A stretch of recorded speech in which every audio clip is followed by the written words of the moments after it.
Key former state representative, key operative word former, and welcome everybody here to this very, very special occasion as we continue not only the celebration of the Annie Oakley Festival and the gathering at the Garst, but as we continue to follow the legacy of Annie Oakley for the reason we're here. And so today, before we start the official ceremonies, I want to call on Karen Burkett for the invocation. Karen? Yes. If we bow our heads in reverence, please. Heavenly Father, we thank Thee for this day. We thank Thee for our dear daughter from Dark County, Phoebe Ann Moses. You know her by many names. Bless her soul, bless her family. We pray that everyone can recognize the great legacy that she has left behind, that we can all be affected by it and lived honorably as she did. Be with us in all that we do and say, and we pray this in thy precious Son's name. Amen. Amen. Thank you. Now I would like to make a few introductions, and then we've got the Jones family over here ready to pull the plug. So we have, standing behind me, we have some former Miss Annie Oakleys and the current Miss Annie Oakley, Morgan Kissong. We got Laura Friend. Oh, we got a little Miss Annie Oakley over here too, Lauren Wright, and we've got Annie Linebaugh and Hannah Linebaugh and Morgan Hissong, and those last three are all related. It must be something in the DNA. The only thing you didn't have in your DNA was an actual relationship to Annie Oakley.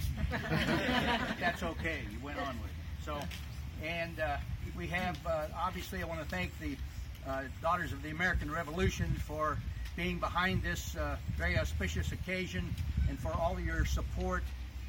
Debbie Nysonger and all the gang, you're just terrific people, and the history that we have here is just so incredible. It's unbelievable. So, Jim, may I interrupt a moment? Interruption, yes. Okay.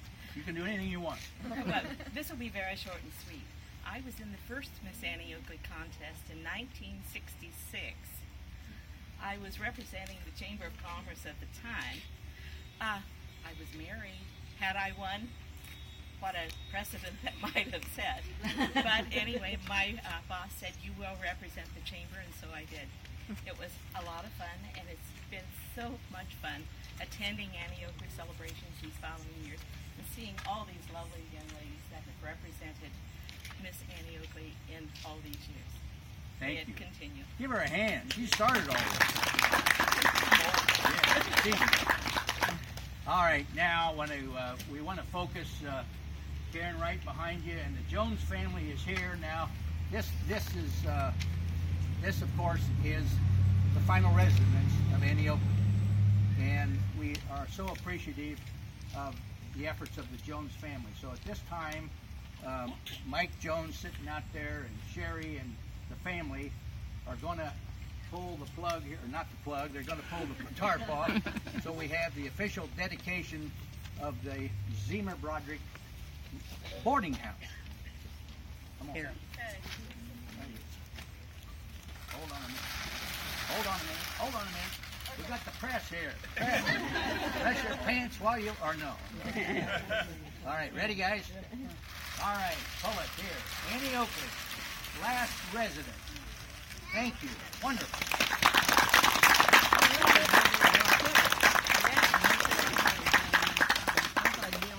Mike, you have any comments? I'd just like to thank everybody for coming out for the dedication. That we have so much in the community that we've lost and we don't even know about. That trying to keep everything in good, keep it from being lost is, I think, a great value, and the community feels strongly supports that.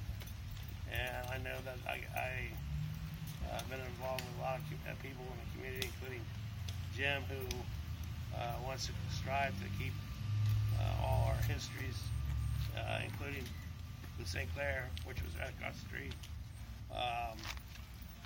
And I know that Ella Van Dyke, who is old St. Clair, had my communication with Annie Oakley when she was here. So keeping the past for the future of Greenville is very important for our family and for the community. So thank you very much. Thank you. Thank you.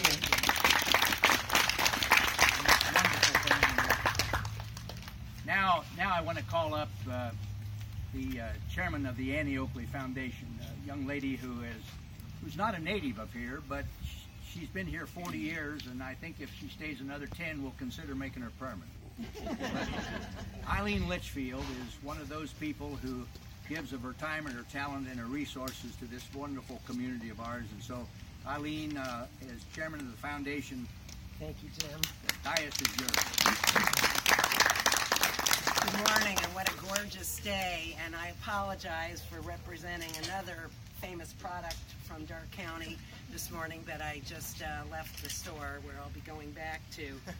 The Annie Oakley Center Foundation works for the accurate memory of Annie Oakley and to support the National Annie Oakley Center at Garst Museum.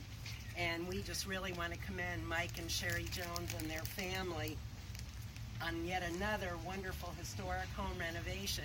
I think at last count there were over 45 properties in the community. Is that correct, Mike? Yeah. And this one is so significant for us because it's such a part of our history. It's also, I think, kind of a coincidence that it's this weekend. On July 25th, 1900, the Buffalo Bill Wild West show came to Darke County, came to Greenville. That was a really big deal, you know, for the little kids. There wasn't cable TV or internet or even television back then, so the Wild West show was really a big deal. And it was her old home friends that gave her this lovely trophy, a loving cup, which is on display at Garst Museum, and which she loved so much that she had made into this famous poster, which is also on display there. And Bonnie Perry, and Joanne Dowler, who are here, who are her relations, will talk a little bit about her passing. And her death certificate lists her residence as here, and she died of pernicious anemia, possibly from all the lead shot. And she had planned on her funeral in advance. She had planned on Louise Stocker on East Main Street, a female undertaker, preparing her, and then she was cremated. And it was a very private service. She didn't want, that's what she had planned on. Now, she knew she was ill, and she rejected the offer of blood transfusions, which were the only thing that would have saved her. Mr. James Roxy, a rope handler in the Wild West show, had offered to come to Greenville and donate blood, and she turned him down, and both of those letters are at Garst as well. But I wanted to find out more about this house to share with you and the women who were running it. And I want to thank Phyllis Crick at the Garst Research Center for helping with the research. That place is just a treasure trove of information. So Kate Broderick and Harriet Zemer were half-sisters. They were both unmarried. Kate and Harriet's mother, Eliza Rutledge, was from Ireland, and Kate's dad was Elias Broderick. He had passed away, and their mom then, as a widow, married Harriet's dad, also a widower, Noah Zemer from Shelby County. Now, Noah Zemer, of interest, was superintendent of schools at Ansonia at one time. What's really curious is that Kate was born in 1860 in Willowdale. Does that ring a bell? Yeah. It's the same year and location in northern Darke County that Annie was born. Harriet was born 18 years later in Shelby County. And in the 1910 census, Kate and Harriet are listed as proprietors of the Hunt House Hotel at 113 East 3rd Street. It was a hotel that operated for 35 years, and it was raised in 1926 to make way for a modern garage and auto sales room, which I thought might be your next project, but it seems to be an empty lot. So, in the 1920 census, 6 years before Annie died, they're listed as having a boarding house and living here. Kate was 59 and Harriet was 41. And they lived here until 1935. And while the 1930 census still lists them as having this boarding house, they didn't have any boarders at that time, because then Kate was 69. And now both Kate and Harriet and their parents are buried in the Houston Cemetery. So hopefully you know a little bit more about the boarding house, and thanks again to the Jones family for this honoring our county's most famous daughter. Thank you, Eileen.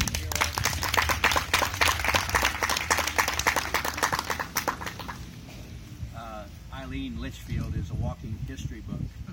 In the 40 years that she's been here, she's learned more about this community than most of us who are natives. So it's very special what you do for this community.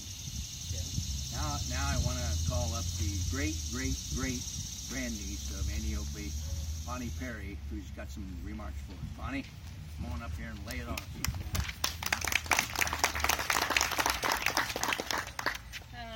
As Eileen, I have to apologize for my outfit because we have a booth at the Garst, and so the next shift is working there. But my mother was a sister to Annie Oakley, and so my grandmother had a sister, Irene, who was a nurse, and she used to come back for Annie Oakley days, and she was interviewed different times by either the Advocate or the Early Bird. So Eileen, being the researcher, found this information, this article, and it's in just her speech, so it doesn't flow real freely, but I will read what she said.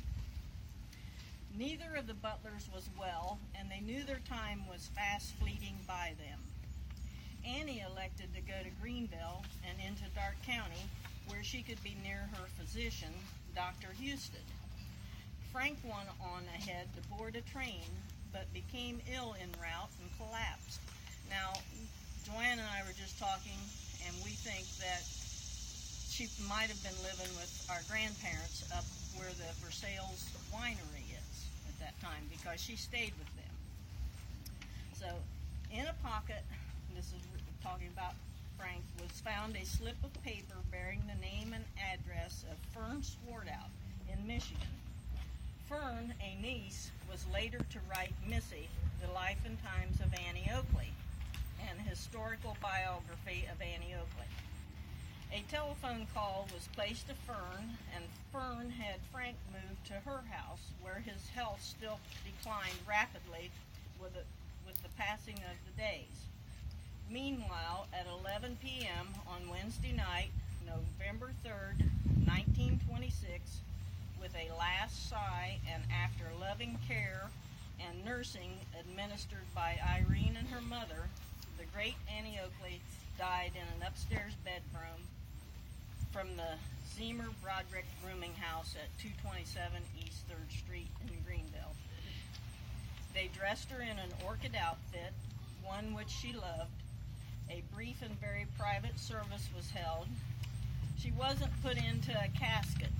They just laid her on a bier, B-I-E-R, bier. And Mrs. Black said, Annie's body was removed to the Cincinnati crematorium by the H.P. Stalker Funeral Home, and her ashes were eventually reposed to one of the few remaining loving cups that she had been awarded. Frank was so ill he could not attend the service, but news of his beloved wife's death was more than his spirit could bear. 18 days after Annie passed away, Frank joined her in the mortal coil.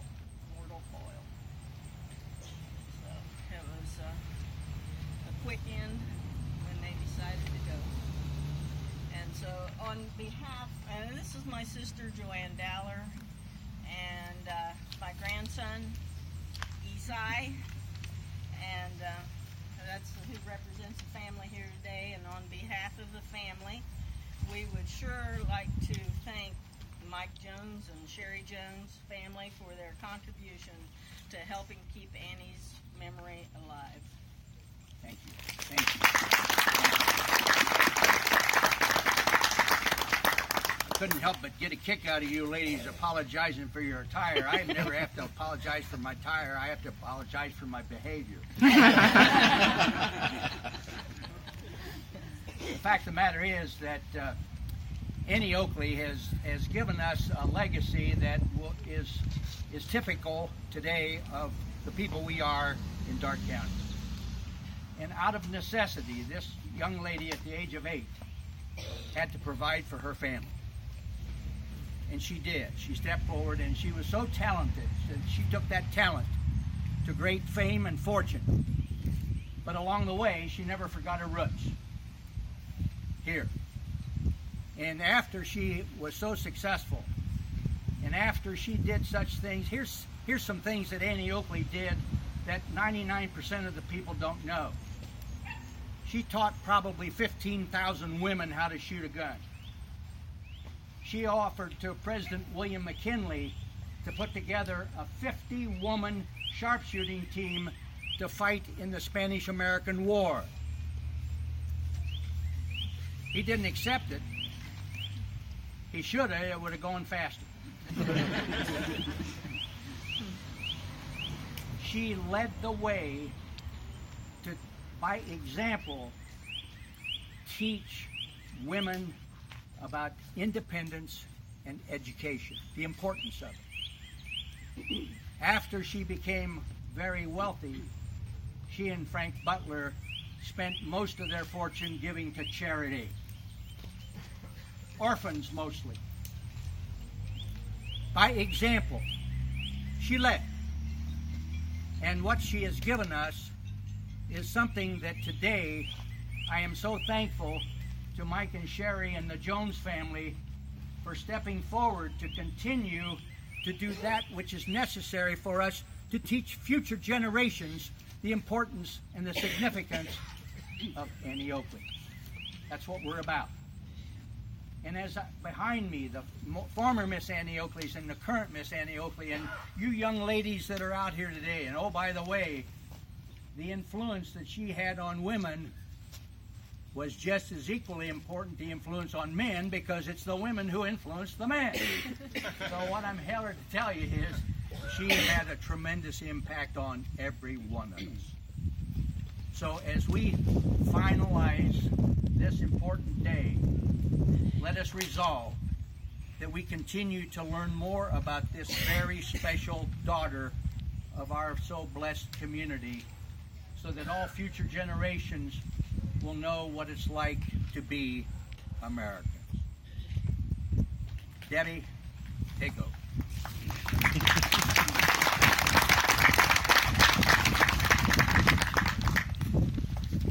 Fort Greenville, Daughters of the American Revolution, one of our main objectives is historical preservation. And with that note, we'd like to thank Mike and Sherry Jones for their historical preservation efforts in our community. And next, everyone's welcome to come across the street for refreshments. Thank you for attending. All right. Thank you. Last guy in's a rotten egg. Go get it.